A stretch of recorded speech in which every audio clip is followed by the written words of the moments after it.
Thanks for joining me for this episode of the Church Security Answer Man. I'm so glad you're here. My name's Joe, and I'm glad you're joining us today to talk about 4 concealed carry issues or mistakes to avoid. And I want to get right into these. I'm especially focused on those of you working in church security, of course, or those of you carrying concealed at church. So let's jump right into talking about these issues without delay. First of all, I want to remind you not to ever carry a firearm without a holster. We need that coverage of the trigger guard, the trigger.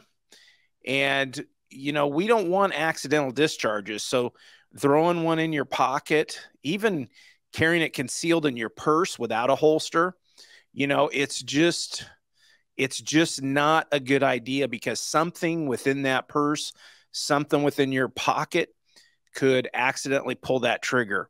And we don't want that happening. We want our firearm in a ready position, and we want it to be safe. So we need to carry it within a holster just to be safe. No cutting corners on that one, as far as I'm concerned. That's my opinion. Don't share or show that you have a firearm. Plain and simple. I know sometimes we want to talk about it at church. We've discussed that. There's been several documented accidental discharges because people get their firearms out in the kitchen at the church and want to show each other because nobody's around. And what was it, Phoenix, Arizona, a few years ago, where someone pulled their gun out in the church kitchen. It went through a wall, accidentally discharged while they were messing with it, went through a wall and into someone that was on the other side of the wall after a ricochet. So we don't want to be showing our firearms. We don't want to be talking about them because of discharges. And we also want to make sure that we have the element of surprise. You don't want to be talking about things and people be watching you and you're showing things, or you're not careful to conceal those, because you don't want to be the first target if somebody's sizing up your church or sizing up your security team. So we want to keep these things concealed. We want the element of surprise. We also want to be safe, and we don't want to have any accidental discharges because we're getting those guns out. If you want to get the guns out, go to somebody's house after church, and better yet, go to the range and have a practice session, and then talk about your guns and show those guns off. Next, you want to not be thinking about how you can use your gun. You don't want to be jumping to the idea of using your gun. You don't want to be in that mindset, that habit. You don't want to be the one who's trying to escalate the force because you're thinking about it so much. You want to be thinking about your options and not getting to that point of having to use your firearm, if at all possible. You want to be learning and thinking about verbal de-escalation, all of those kind of things that you can do, and not get into those force options, or what other options do you have before you get to that firearm. Don't be quick to get to that. Don't be looking to get to that point. And don't be just looking forward to that opportunity. That's not something that we want to engage in, for the liability for ourselves, for the liability for our church, and we don't want to be causing those issues if we don't have to. So don't be, some people say looking to pick a fight.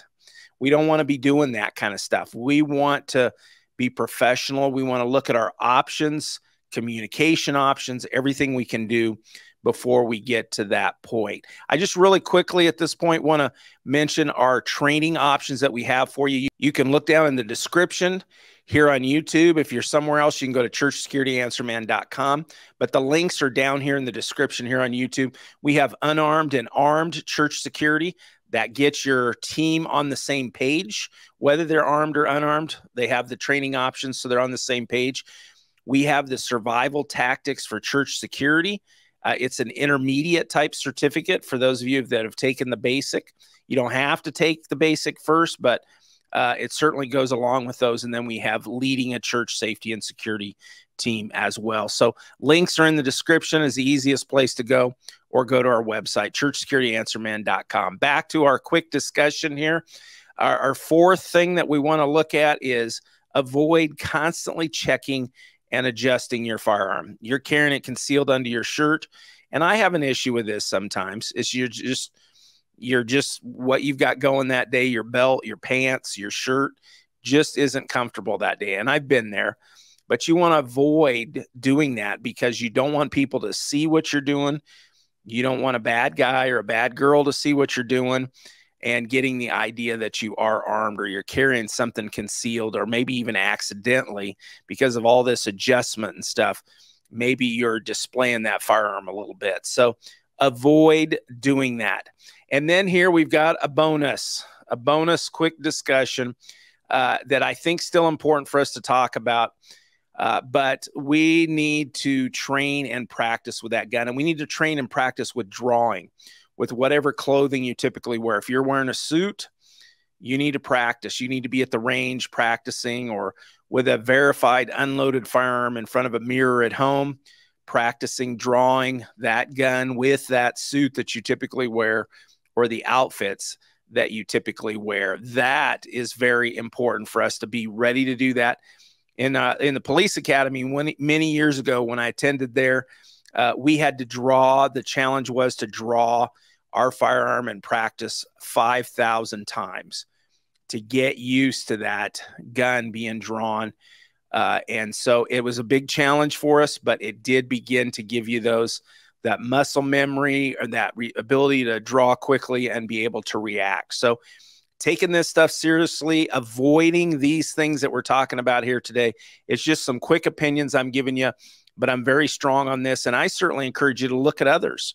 Look at other things that you should try to avoid as well. Study it just a little bit so we are on top of what we're doing when we're carrying concealed, especially being that we're members of church security or we're carrying concealed at church. So very important. I hope you'll like and subscribe to this channel. We really appreciate you joining our community. Leave a comment for us so we can all share it. And also take a look at this quick video here that'll give you more information, and I will be on the inside of that video, and we can talk some more about this important topic of church security.